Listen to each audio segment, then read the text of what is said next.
ప్రసిద్ధ పుణ్యక్షేత్రం శ్రీశైల శ్రీ భ్రమరాంబ మల్లికార్జున స్వామి దేవాలయంలో నిన్నటి నుంచి ఉగాది ఉత్సవాలు ప్రారంభమయ్యాయి. జ్యోతిర్లింగ స్వరూపుడైన మల్లికార్జున స్వామికి విశేష అర్చనలు, మహాశక్తి స్వరూపిణి భ్రమరాంబికాదేవికి ప్రత్యేక పూజలు, స్వామివారికి వివిధ వాహన సేవలు నిర్వహిస్తారు. ఈ సందర్భంగా దేవాది దేవుణ్ణి దర్శించుకునేందుకు నల్లమల అడవి మార్గం గుండా వేలాది మంది కర్ణాటక, మహారాష్ట్రకు చెందిన భక్తులు కాలినడకన తరలివస్తున్నారు.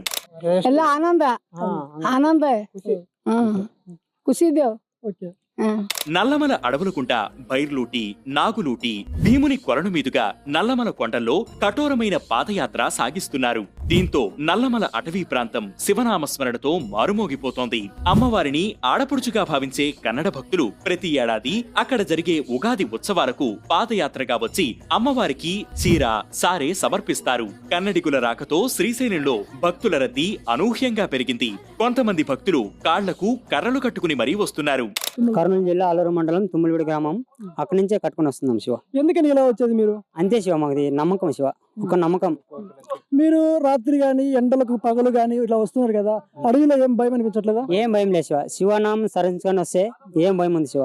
ఏంటి మీకు శ్రీశైలంలో అంత నమ్మకం ఏంటి మీకు? అంతే శివ, స్వామిది. మనం ఏం చెప్పేకి ఏముంది శివ, నమ్మకం పెట్టితే చాలు శివ. దీంతో నల్లమల బాటలన్నీ మల్లన్న సన్నిధి వైపే అన్న చందంగా సాగుతోంది కన్నడ భక్తుల పాదయాత్ర. शिवाय हर ओम नमः शिवाय हर हर ओम नमः शिवाय हर हर हर ओम नमः शिवाय